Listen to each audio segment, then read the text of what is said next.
¿Qué tal? Bienvenidos, muy buenas tardes, un gusto, un placer saludarlos. Comienza Sujetos de Derechos. Recuerden que estamos en redes sociales, en RedX, en Instagram, en Facebook y estamos en vivo por nuestro canal de YouTube. Allí nos encuentran como Sujetos de Derecho.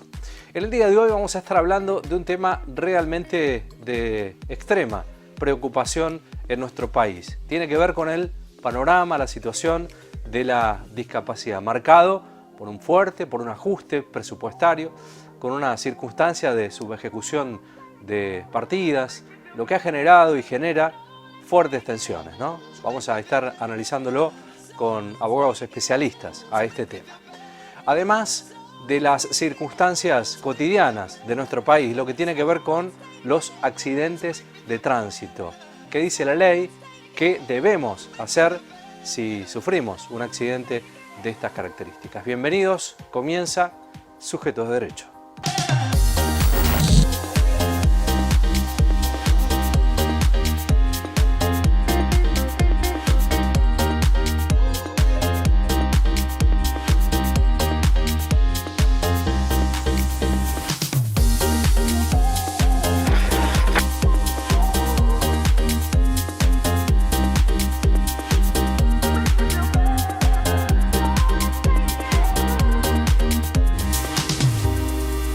Vamos a hablar de la situación de la discapacidad en nuestro país porque el sector atraviesa una crisis histórica originada por la deuda acumulada por parte del Estado Nacional a través del programa Incluir Salud y también PAMI.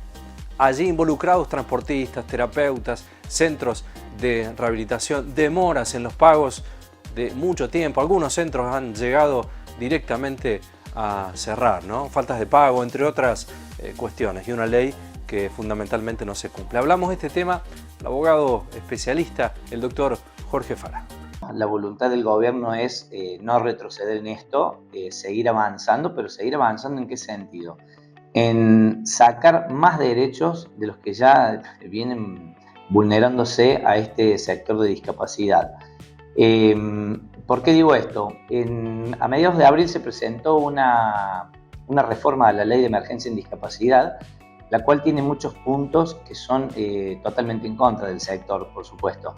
Uno de los puntos de los que habla es de las pensiones no contributivas, que bueno, van a tener nuevas auditorías, va a haber un reempadronamiento general de todas las personas que ya tienen otorgado el beneficio, lo cual implica para estas personas con discapacidad un trastorno, básicamente, porque es volver a sacar turnos en los médicos, volver a contratar a los especialistas y demás, lo cual implica todo un gasto para ellos, y más teniendo en cuenta ahora que no tienen la cobertura de Incluir Salud, que es el plan federal de salud, que se les descuenta a ellos mensualmente en su recibo de sueldo de la pensión. Entonces, esto va a traer cola porque, sin lugar a dudas, va a restringir el acceso a estas auditorías y reempadronamientos en general para estas personas con discapacidad. Otro punto importante de esta reforma, yo creo que es también a la par de lo que son las pensiones, es el tema de las prestaciones en discapacidad. Lo que implica esta reforma en cuanto a las prestaciones en este sentido es que fundamentalmente hoy tenemos en Argentina un nomenclador de discapacidad que es el nomenclador que es para la gente que todavía no lo sabe. El nomenclador es un sistema en el cual están incluidas todas las prestaciones que otorga el sistema de prestaciones básicas en referencia a discapacidad. Es una enumeración de prestaciones las cuales tienen aranceles que se van actualizando dependiendo del IPC mensual, cada 2 meses o 3 meses, tiene una actualización este nomenclador. ¿Qué plantea el Estado Nacional con respecto a este nomenclador en la reforma? Plantea dejar librada al libre albedrío de cada provincia, de cada obra social o prepaga, el hecho de generar un nomenclador de discapacidad propio. Esto es muy grave, ¿por qué? Porque terminarían desterrando totalmente lo que es el nomenclador universal, que es el que hoy está vigente por la Ley de Emergencia en Discapacidad, el cual, insisto, tiene sus aumentos relativos y muy mínimos, lo cual nunca se llegó a nunca llegó a alcanzar lo que es la inflación mensual en este sentido. Está muy retrasado. Dejar en manos de provincias, obras sociales y prepagas el hecho de que gestione cada uno su nomenclador va a implicar que las personas, obviamente, las familias, hablo de personas con discapacidad, obviamente van a tener que pagar mensualmente las diferencias de lo que cobran los profesionales que atienden a las personas con discapacidad. Eso por un lado. Y después tenés en Argentina provincias, algunas más ricas que otras. ¿Qué significa? Por ejemplo, no va a ser lo mismo un nomenclador de discapacidad en provincia de Córdoba, provincia de Santa Fe, provincia de Buenos Aires, que una provincia del norte, por ejemplo, no sé, Jujuy, Salta, Chaco, o inclusive las del sur, porque no todas tienen los mismos recursos que las provincias centrales de Argentina. Entonces, en este sentido va a haber, yo creo que un problema muy grande. Ya lo está viendo porque hay una falta de pago total, incluso con la ley vigente, que es la 27793, que es la ley de emergencia en discapacidad. O sea, ya hay un atraso enorme en los pagos a los profesionales. Por eso las manifestaciones que hay a nivel social en la calle por este tema. Y bueno, además de que esto va a traer una judicialización mucho más grande de la que hoy existe, porque en teoría con estas reformas se quiere terminar un poco con la judicialización de la salud, pero yo creo que a donde apunte esto, y en este sentido, es que va a haber más judicialización que antes. Mira, con respecto a las pensiones no contributivas, yo siempre fui de la idea de que tiene que haber una auditoría en este beneficio, sí o sí, pero no de la manera en que lo gestiona el Estado Nacional. Podrían arbitrar otros medios para auditar.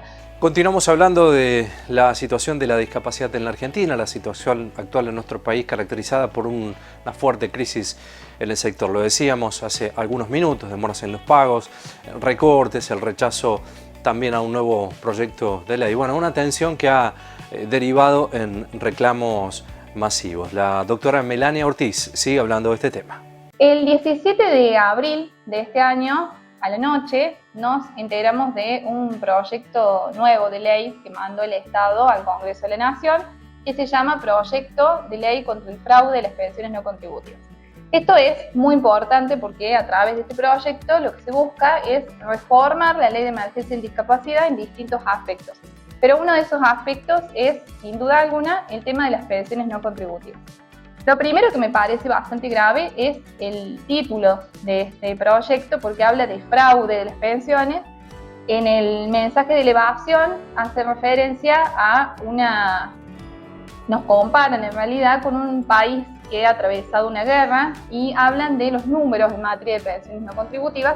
Dicen que hubo un crecimiento abismal de pensiones y que ni siquiera los países que han atravesado una guerra tienen tantas personas con discapacidad como tenemos en Argentina. Me parece una comparación bastante absurda.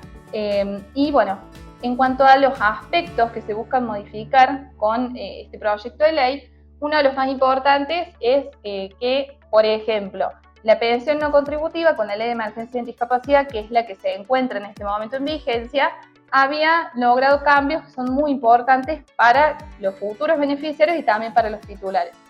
La pensión no contributiva por invalidez laboral, así se llamaba antes de la reforma de la Ley de Emergencia en Discapacidad, pasó a llamarse pensión no contributiva por discapacidad para protección social, ¿sí? Entonces, se vinculó la pensión no contributiva con el certificado único de discapacidad. Esto es muy importante, y se permite también, queda la posibilidad de otorgar pensiones no contributivas por invalidez laboral, y también, si no, en vez de dar pensiones no contributivas por invalidez laboral, asemejarla a la pensión no contributiva por discapacidad. ¿Qué pasa? Con este proyecto de ley no solo se vuelve para atrás en cuanto al nombre, sino que también se eliminan los requisitos nuevos. Uno de los requisitos nuevos era contar con el certificado único de discapacidad. Además, dentro de esos requisitos teníamos el socioeconómico, que había una modificación muy importante, que era que se tenía en cuenta solamente los ingresos de la persona que lo solicita, no del grupo familiar, solo del solicitante. Si este proyecto se aprueba, vamos a volver atrás en cuanto también a los requisitos y a ese sistema del socioeconómico que debe atravesar la persona para llegar a obtener la pensión.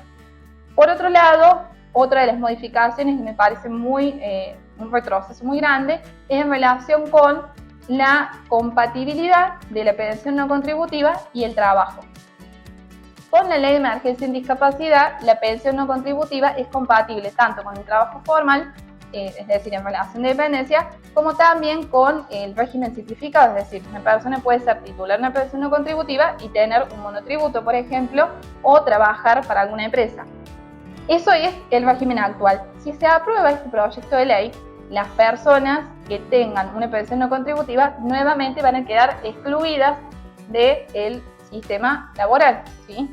Eso me parece muy grave porque lo que se busca con la perspectiva que hay en materia de discapacidad es la autonomía y la inclusión de las personas con discapacidad, y esto me parece un retroceso muy grande. Otra cuestión que fija este proyecto de ley es el tema de las auditorías. Eso también es bastante grave porque habla de auditorías periódicas, ¿sí? Auditoría periódica, sin especificar cada cuánto se llevarían a cabo estas auditorías para verificar tanto cuestiones documentales como socioeconómico y también la cuestión médica, ¿sí? Y la posibilidad que se le da a la Secretaría Nacional de Discapacidad de suspender provisoriamente las pensiones no contributivas cuando encuentren algún tipo de irregularidad. También habla este proyecto de un reempadronamiento, que eso no me parece que esté mal, es una cuestión de que los datos de la persona estén actualizados. El problema es que también habilita, en caso de que la persona no complete este reempadronamiento, a suspender también preventivamente la pensión no contributiva.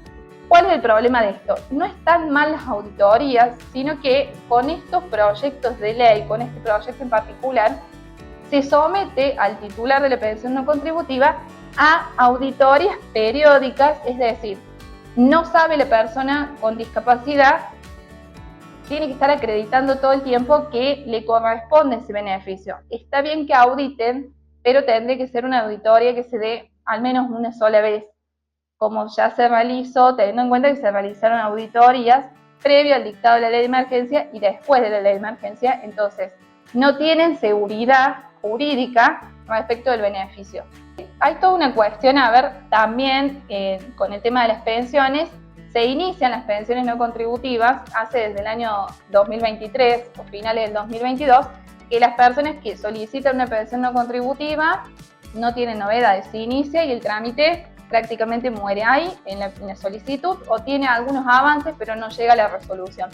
Y ahora con este tema de las auditorías vuelven a exponer a la persona a lo que sucedió hace unos meses atrás, de que cuando iniciaron les empezaron a mandar cartas documento y los citaban para las auditorías, las personas, los titulares de pensiones no contributivas tenían que salir corriendo a sacar turnos con los médicos, abonarlos, porque tenían un plazo muy cortito para presentarse, muy breve, para presentarse en un día específico, en un lugar específico, con la documentación actualizada, y no era fácil de conseguir. Más allá de que tampoco en su momento en esa auditoría que realizaron tuvieron en cuenta cuestiones de accesibilidad, porque estamos hablando de personas con discapacidad, tienes personas que tienen una discapacidad visual o una discapacidad intelectual, no tuvieron en cuenta tampoco que la información personal estuviera actualizada, es decir, si les llegaba realmente la carta de documento, si era ese el domicilio, si no, no tuvieron en cuenta nada de eso.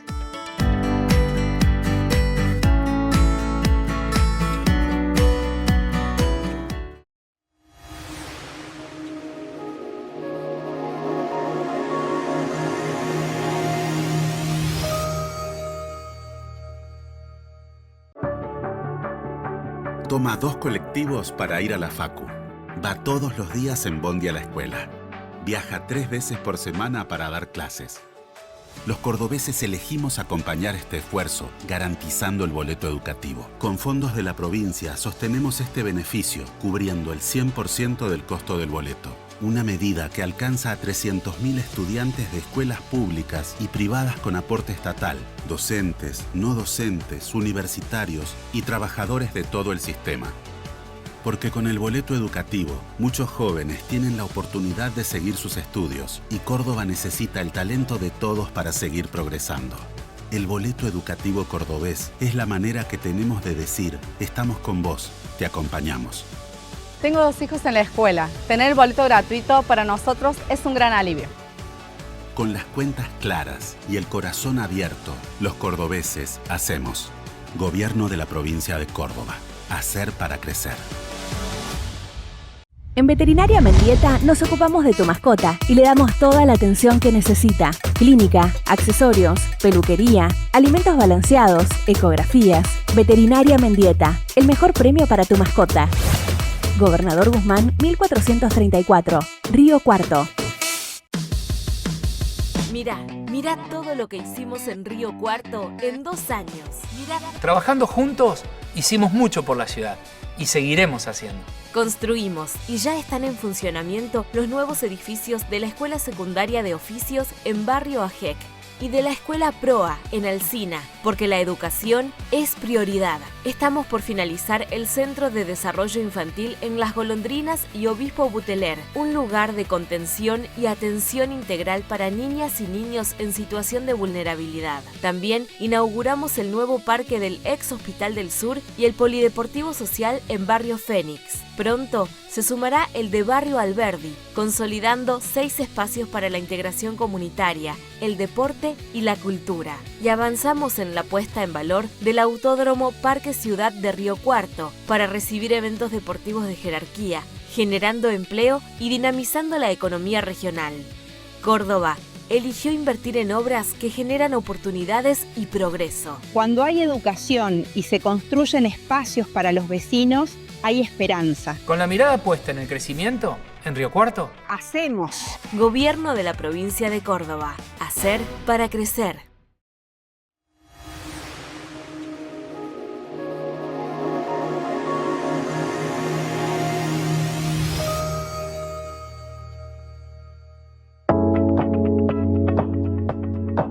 Un accidente o un incidente de tránsito es este suceso eventual, generalmente involuntario, donde intervienen al menos un vehículo en movimiento, resulta en lesiones o lamentablemente en algunos casos con muertes de personas, con daños materiales también. Actualmente es muy importante en la definición el término accidente tiende a reemplazarse por lo que se denomina incidente vial, ¿no? Ya que la mayoría se deben a factores evitables. Dialogamos con un abogado especialista, el doctor Mauricio Scorsetti. Los accidentes de tránsito nos referimos a todo hecho fortuito que ocurre en nuestras vías de circulación. En nuestro país es un tema no menor considerando la alta siniestralidad, la alta mortalidad que tenemos. El promedio realmente es altísimo respecto de otros países. Es un tema que tenemos que abordar, que tenemos que tocar. Es algo, por lo menos, cuando ya lo tocamos, en la sociedad lo hablamos.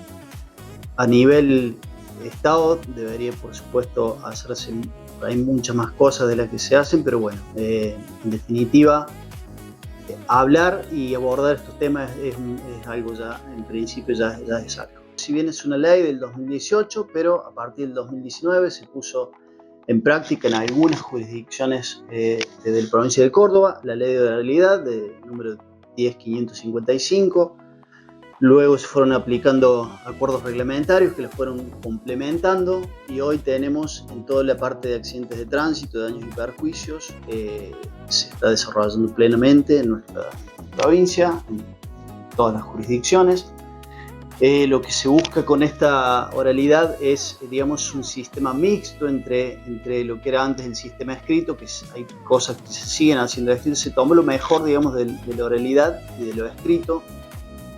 Digamos, lo que se busca es acortar los plazos, se busca tener inmediatez del juez con las partes y además se procura todo el tiempo tratar de conciliar, digamos, llegar a un acuerdo, un avenimiento entre las partes. Así que bueno, lo consideramos que ha sido algo muy exitoso y por ahí no se conoce tanto, ya que muchas veces se resalta todo lo malo de la justicia. Bueno, eso es algo bueno realmente que podemos destacar. Era normal escuchar a una persona que decía: yo estoy en juicio hace 5 años, 6 años, era normal. Hoy con este proceso de oralidad se ha logrado acortar los tiempos. Para describir rápidamente, se consta, digamos, de 2 audiencias donde está el juez en forma presencial, están las partes, a donde vamos los abogados a exponer.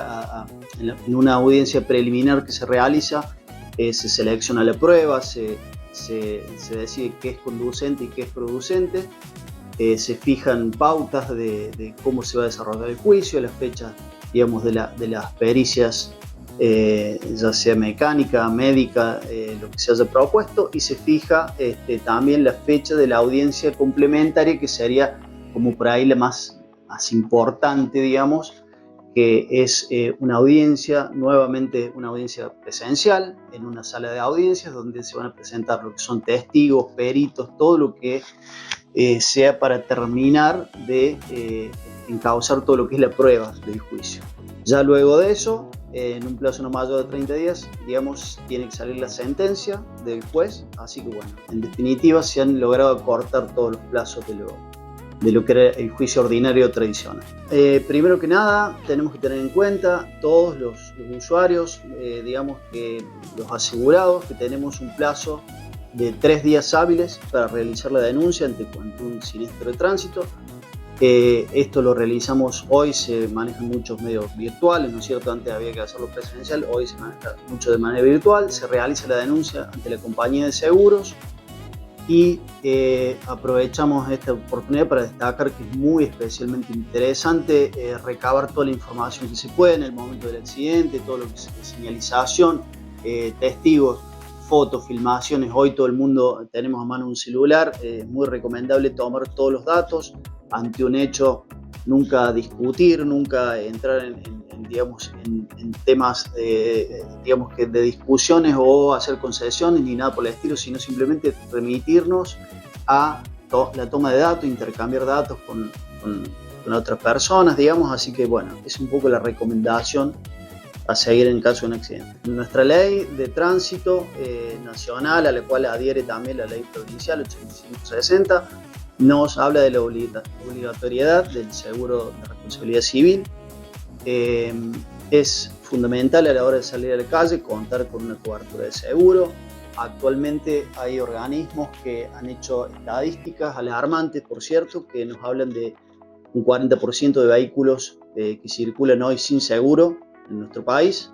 Dependiendo geográficamente de cada zona puede incrementarse o disminuir, pero bueno, es realmente preocupante esto visto desde todo punto de vista, porque todos los que circulamos en la vía pública nadie está exento, digamos, de sufrir un accidente de tránsito, así que bueno, es realmente un tema preocupante.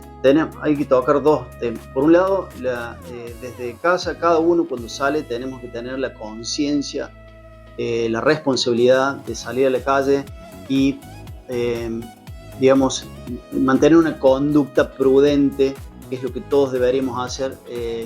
Y por otro lado, bueno, está el Estado, muchas veces, nuevamente, volvemos al tema de que muchas veces lo urgente tapa lo importante, entonces no se concientizan finalmente, cuando los controles que se hacen muchas veces pueden estar asociados a la recaudación y no se genera una conciencia y un control para mejorar el tránsito. Entonces, bueno, estamos en una situación complicada, lo vemos todos en la calle todos los días, así que bueno, el mejor mensaje que podemos dar es decir, a ver, por 5 minutos que llegues más tarde a un lado te significa por ahí andar más prudentemente, ceder el paso, no querer ganarnos siempre en el paso delante de los demás. Bueno, la gente por ahí estaba nerviosa y eso lo traslada a su conducción. Son conductas que hay que ir, que nosotros como sociedad y nosotros quienes estamos en este ámbito, en el ámbito profesional, debemos generar conciencia, debemos generar muchas veces en la práctica vemos, por ejemplo, el uso de celular cada vez más frecuentemente, lo notamos en los accidentes de tránsito, quienes estamos todos los días en esto, y ese tipo de conductas que necesitamos adecuarnos a los tiempos que corren, necesitamos ser más responsables a la hora de conducir. Nunca irse a la escena, especialmente cuando ha ocurrido algún siniestro con lesiones, digamos, daños físicos a personas, nunca irse, siempre detenerse inmediatamente, tratar de socorrer a las víctimas, llamar, digamos, a emergencia, a sistemas de seguridad, brindar todos los datos, como dijimos antes, no entablar discusiones ni nada por el estilo que no van a conducir sinceramente a nada, porque luego nos vamos a ocupar los profesionales del tema, las compañías de seguro, los abogados. Es decir, y colaborar en todo, ya normalmente recomendamos, porque en ese momento de shock muchas veces la gente no toma ciertas precauciones básicas, muchas veces, como ni siquiera saber la patente del otro vehículo. Bueno, no solo que debemos saber la patente del vehículo, los datos de las personas, sino también del lugar de espacio, cámaras, testigos. Bueno, es importante en ese momento hacer.